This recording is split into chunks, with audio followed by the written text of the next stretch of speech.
Hello, friends, and welcome back. I am going to read to you today The Wizard of Oz. We are on chapter 16. Look,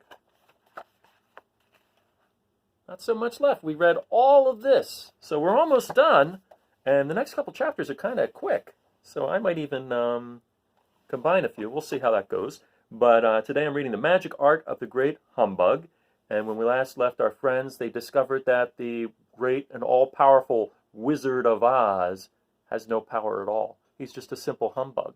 All he did was cheap parlor tricks and paper mache. He's a ventriloquist. He's not powerful. So how is he going to make good on their promises? He says he can do the brains for the Scarecrow and the carriage for the Lion and the heart for the Tin Woodman, but how's he going to bring Dorothy back home? Well, that's what we're going to find out in chapter 16.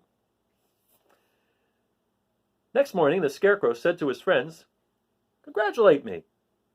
I am going to Oz to get my brains at last. When I return, I shall be as other men are." "I have always liked you as you were," said Dorothy simply. "It is kind of you to like a Scarecrow," he replied, "but surely you will think more of me when you hear the splendid thoughts my new brain is going to turn out." Then he said goodbye to them all in a cheerful voice and went to the throne room, where he rapped upon the door.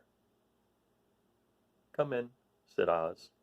The Scarecrow went in and found the little man sitting down by the window, engaged in deep thought.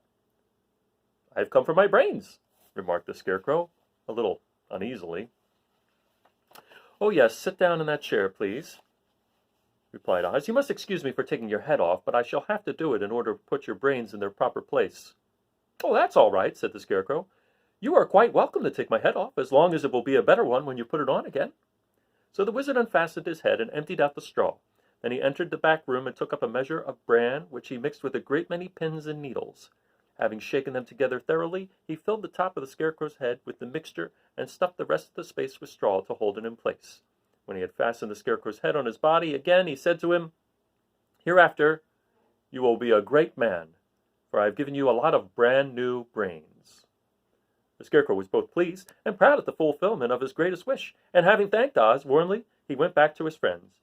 Dorothy looked at him curiously. His head was quite bulged out at the top with brains. "How do you feel?" she asked. "I feel wise indeed," he answered earnestly.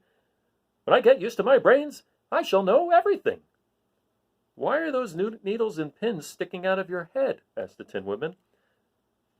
"That is proof that he is sharp," remarked the Lion. "Well, I must go to Oz and get my heart," said the Woodman. So he walked to the throne room and knocked at the door. "Come in," called Oz, and the Woodman entered and said, "I have come for my heart." "Very well," answered the little man, "but I shall have to cut a hole in your breast so I can put your heart in the right place. I hope it won't hurt you." "Oh, no," answered the Woodman. "I shall not feel it at all." So Oz brought a pair of tinner's shears and cut a small square hole in the left side of the Tin Woodman's breast. Then going to a chest of drawers, he took out a pretty heart made entirely of silk and stuffed with sawdust. "Isn't it a beauty?" he asked. "It is indeed," replied the Woodman, who was greatly pleased. "But is it a kind heart?" "Oh, very," answered Oz. He put the heart in the Woodman's breast and then replaced the square of tin, soldering it neatly together where it had been cut. "There," said he, "now you have a heart that any man might be proud of. I'm sorry I had to put a patch on your breast, but it really couldn't be helped." "Never mind the patch," exclaimed the happy Woodman. "I am very grateful to you, and shall never forget your kindness." "Don't speak of it," replied Oz. Then the Tin Woodman went back to his friends, who wished him every joy on account of his good fortune. The Lion now walked to the throne room and knocked at the door. "Come in," said Oz. "I have come for my carriage," announced the Lion, entering the room.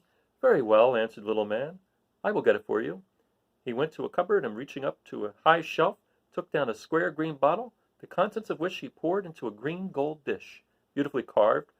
Placing this before the Cowardly Lion, who sniffed at it as if he did not like it, the wizard said, "Drink."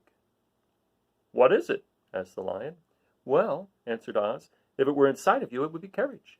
You know, of course, the courage is always inside one, so that this really cannot be called courage until you have swallowed it. Therefore, I advise you to drink it as soon as possible." The Lion hesitated no longer, but drank till the dish was empty. How do you feel now? Asked Oz. Full of courage, replied the lion, who went joyfully back to his friends to tell them of his good fortune. Oz, left to himself, smiled to think of his success in giving the Scarecrow and the Tin Woodman and the lion exactly what they thought they wanted. How can I help being a humbug, he said, when all these people make me do things that everybody knows can't be done? It was easy to make the Scarecrow and the lion and the Woodman happy because they imagined I could do anything. But it will take more than imagination to carry Dorothy back to Kansas, and I'm sure I don't know how it can be done. And that is the end of the chapter. Like I said, it was short. So, do you think that the Scarecrow got brains and the lion courage and the Tin Woodman a heart? They think they did.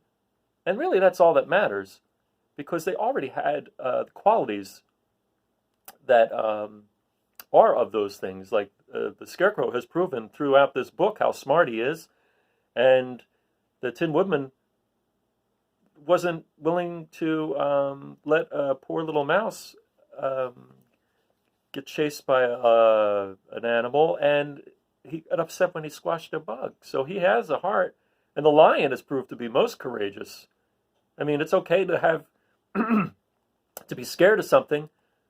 It's what you actually do that matters. So, I mean, those things he gave them are just like tangible. They're real things that they can hold on to, but they already had them inside themselves. So, it's a little different in the movie, like I said.